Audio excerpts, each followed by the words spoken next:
Bonjour mesdames et messieurs et bienvenue dans ce flash d'information. Une stèle en mémoire de l'esclavage a été inaugurée hier jeudi en présence de nombreuses personnalités avec à leur tête le vice-président ivoirien Daniel Kablan-Duncan.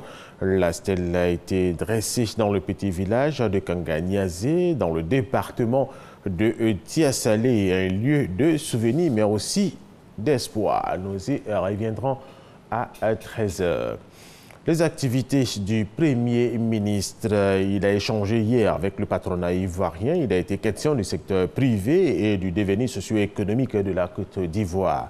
Amadou Gon Coulibaly a indiqué qu'il y aura des actions concrètes en faveur du secteur privé avec le paiement de la dette intérieure estimée à 232 milliards de francs CFA. Dans le cadre de la 40e session de la conférence de l'Organisation des Nations Unies pour l'agriculture et l'alimentation, la FAO, la Commission de l'Union africaine a organisé une rencontre à Rome sur les stratégies continentales et le programme d'éradication de la peste des petits ruminants. Christ Diomandé, Traoré Mahama. Les ministres africains en charge de l'élevage, les représentants du Bureau interafricain des ressources animales et ceux de l'Union européenne au siège de la FAO pour analyser le problème de la peste de petits ruminants qui mine le secteur de l'élevage. Cette rencontre à l'initiative de la Commission de l'Union africaine a présenté les conséquences néfastes de cette peste sur le monde rural. L'impact économique des foyers de peste des petits ruminants est estimé à 147 millions de dollars US par an. Cette pathologie porte gravement atteinte aux revenus des éleveurs et menace particulièrement les moyens de subsistance et la sécurité alimentaire des paysans ruraux les plus vulnérables, notamment les femmes. Pour le ministre des Ressources animales et halieutiques de Côte d'Ivoire, ces assises sont une opportunité pour mutualiser les efforts en vue de l'éradication de ce fléau. Kobena Kwasi Adjoumani a par ailleurs proposé des mécanismes de financement adéquats pour le développement d'un élevage sain et productif de petits ruminants, ce qui, à terme, va concourir à créer des emplois sur le continent.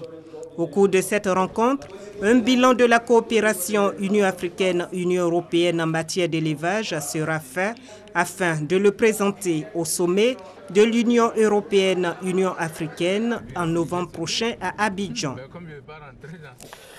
Un commentaire plutôt de Victorine Yao Yobouich. Autre information, des affrontements entre groupes armés signataires de l'accord de paix au Mali ont fait 3 morts hier jeudi dans le nord-est du pays. La mission de l'Organisation des Nations Unies au Mali, MINUSMA, a condamné dans un communiqué ces violences. L'armée nigérienne a tué mercredi par erreur 14 paysans dans le sud-est du pays. Les militaires nigériens avaient pris ces paysans pour des djihadistes de Boko Haram.